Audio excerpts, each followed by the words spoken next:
It has been a sad week for Kenyans after the sudden death of the second president of Kenya, His Excellency Daniel Toroitich Arap Moi. His death was confirmed by his family at Nairobi Hospital on Tuesday morning. They passed on this morning at 5:20. He passed away peacefully. I was by his side, and as a family we've accepted. And mine is just to give my heartfelt gratitude to all Kenyans and non-Kenyans for the prayers and thoughts that have been given to Mzee and to our family. Thank you all, and God bless you all. Thank you. President Uhuru Kenyatta issued a presidential proclamation on Tuesday following the death of the former president, Daniel Arap Moi. The proclamation stated that a period of mourning will be observed until the day of the funeral. The head of state ordered the flag of Kenya to be flown half-mast as an expression of sorrow. Daniel Arap Moi became president of Kenya in October 1978 following the death of the first president, late Jomo Kenyatta, despite resistance from a section of politicians that allied the late Jomo Kenyatta and preferred someone else to lead the country. Moi became popular with support all over the country and was able to come into contact with people all over the country, which was similar to Kenyatta's leadership, which he had called Fuata Nyayo, to mean following steps. In 1982, he changed his leadership system, leading to military coup led by university students. Following this, Moi fired his opponents and banned the opposition parties. Former President Arap Moi was known to be a serious man, kept his word, and never entertained anyone who opposed him. He only wanted KANU to be the only ruling party in Kenya. Politicians during his reign that tried to mess up his government were arrested and tortured. Suddenly, his reign changed after his government declined to comply with the country's economy and political reform and was deferred by foreign countries. USAID infused multi-party in Kenya so that the power could be taken away from him. He later accepted the multipartyism and handed over power in 2002. He served for 24 years, making him the longest-serving president in Kenya. 13 students died in a stampede as they were rushing down a staircase at a primary school in western Kenya. According to reports, at least 39 pupils were seriously injured and are undergoing medication. Following the incident, anxious parents waited outside Kakamega Hospital for news concerning their children.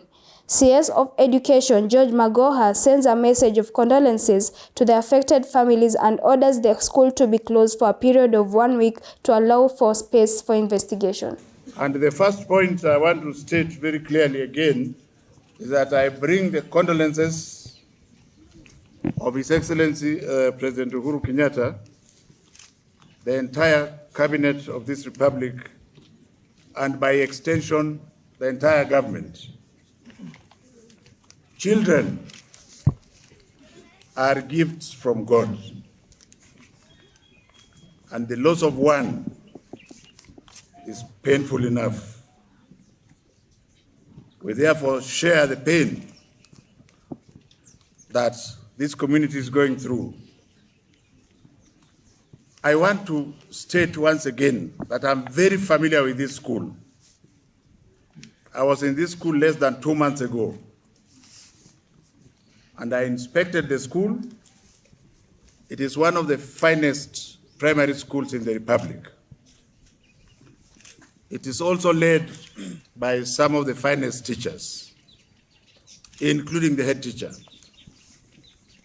I was able to witness children going up and down the stairs, and therefore I'm entirely perplexed as to what would have caused the stampede.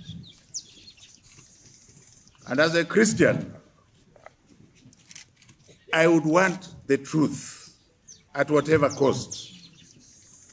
And the multi-agency team that is investigating this issue will get to the bottom of it. I want us to take strength in God because He gives life and He takes life, and nobody understands Him. I want to take refuge in the fact that death is coming to all of us. it is more painful when it comes to the younger ones. In my life, I have been involved with treatment and dealing with death. And yet yesterday I could not be able to withstand this one. Therefore, let us unite ourselves in prayer and hope and faith that going forward, the children still alive that are left in this school should be able to continue with what they are supposed to do without hindrance. I cannot blame the teachers that I saw here, because I don't take things for granted. I go to the classrooms. So I went to the four classrooms and I was thoroughly impressed. I did not even go to all of them. So there are excellent teachers here.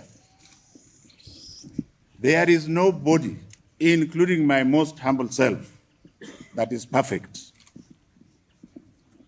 But if there is a mistake, let us together identify it, learn from it, and move forward. To the families of the bereaved children,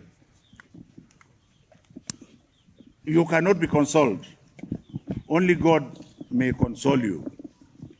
But we shall be together, even from the national government point of view, Your Excellency Oparanya, and whatever is required to be done, let us work with the office together to reduce the pain of these families.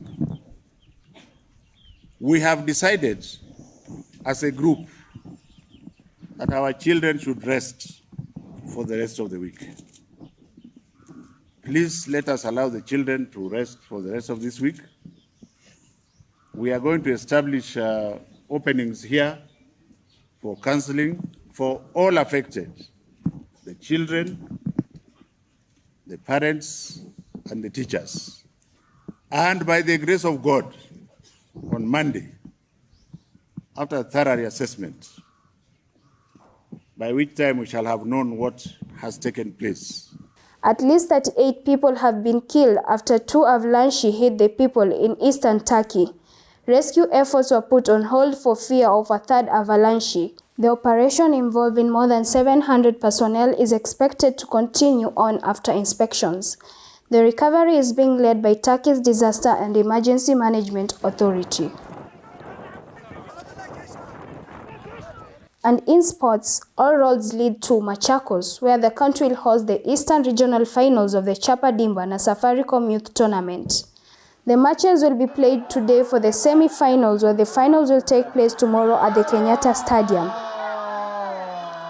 Last season's champions Super Silico and St. Mary's Dovia were both eliminated at the grassroots, paving way for the new winners to be crowned. Black Panther from Meru, St. Daniel's High School from Chuka, Tumaini Secondary School from Makueni, and Moyales Biashara FC will battle it out in the boys' semi-final.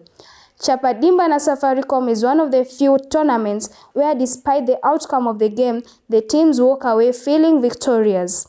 In the girls' semis, Season 1 regional champions Ngaka Talents from Makueni will look to regain their lost glory, but first they must see off some stiff competition from Chuka University's Starlets, Isiolo Queens, and Mabu Queens from Moyale. The winning team will be awarded 200,000 Kenya shillings and will join other regional winners for the national finals in Mombasa to fight for ultimate prize of 1 million Kenya shillings, while the runners-up will take home 100,000 Kenya shillings among other gifts. An all-star team comprising of 32 boys and girls will, at the end of the regional finals, be selected to attend a 10-day training camp in Spain, where they will play against top Spanish La Liga football academies.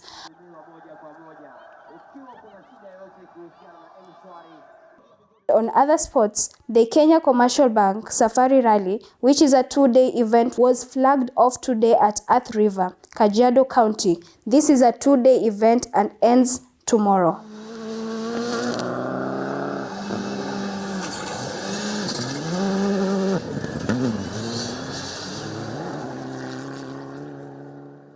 For Weekly Briefs, I'm Aisha Zaid.